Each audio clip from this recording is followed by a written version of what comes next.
আইসে এক বড় ভাই চুল করতে, তো চুল তো কাট ডেলাই সে সময় ভিডিও করতে পারি নাই। এখন শেভ করা যখন শুরু করছি, এই ভাই অলরেডি চোখ বুঝে গেছে, মানে ঘুমাইছে। এখন চিন্তা করে এই ভাই ক্যামেরাটা বাইরে তো ক্যামেরাটা ধরছি, মেশিন যে ঠেলতে আসি, হ্যাঁ ভাই টেয়ারই পাইতে আসে না, ভাই পাইছে আরাম। তো মেশিন টেশিন মারি টারি বর্তমানে ছাড়া টাড়া দিতে আসি, মোটামুটি একটা দাড়ির একটা কাঠিন মোটামুটি একটা পর্যায়ে লইয়া আইছি।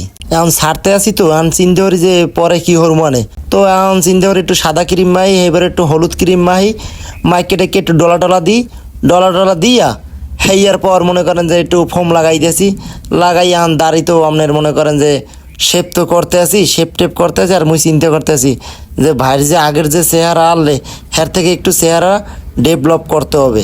এদিকে যে ক্যামেরা একখান ফিট করে থুইছি, হ্যাঁ তো আর ভাই দেখে নাই। এখন চিন্তা করি ভাইজন এতটা যেন হজাক যেন না হয়, শেপ টেপ করা হয়ে যাবে, লাস্টে যেন হজাক যেন হয়। তো অলরেডি শেপ টেপ করা হয়ে গেছে। এখন চিন্তা করতেছি শেপ টেপ করার পরে কি দেখি আবার হরমু আনে, তো চিন্তা করতেছি যে না একটু ফেসিয়াল করতে হইবে, একটু ক্রিম টিরিম লই একটু ফেসিয়াল টেসিয়াল করলাম, করে ধুইলাম। ধোয়া টাওয়ার পরে চিন্তা করতেছি ভাইয়ের চেহারাটা যেন আগের থেকে যেন একটু ভালো যেন চিনে।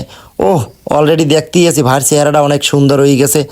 এই দাড়ির কাটিংটাও আমার দ্বারা খুব ভালো লাগতে আছে। এখন আপনাদের যে একটা মতামত, সেইটাও তো একটু বললে দেবেন যে কাটিংটা কেমন হয়েছে। আর আপনারা যদি এইরকমের যদি ভিডিও চান, মুই আপনাকে জন্য ভিডিও দিতে পারবো, সেটাও একটু আপনারা কইয়ে যাইবেন।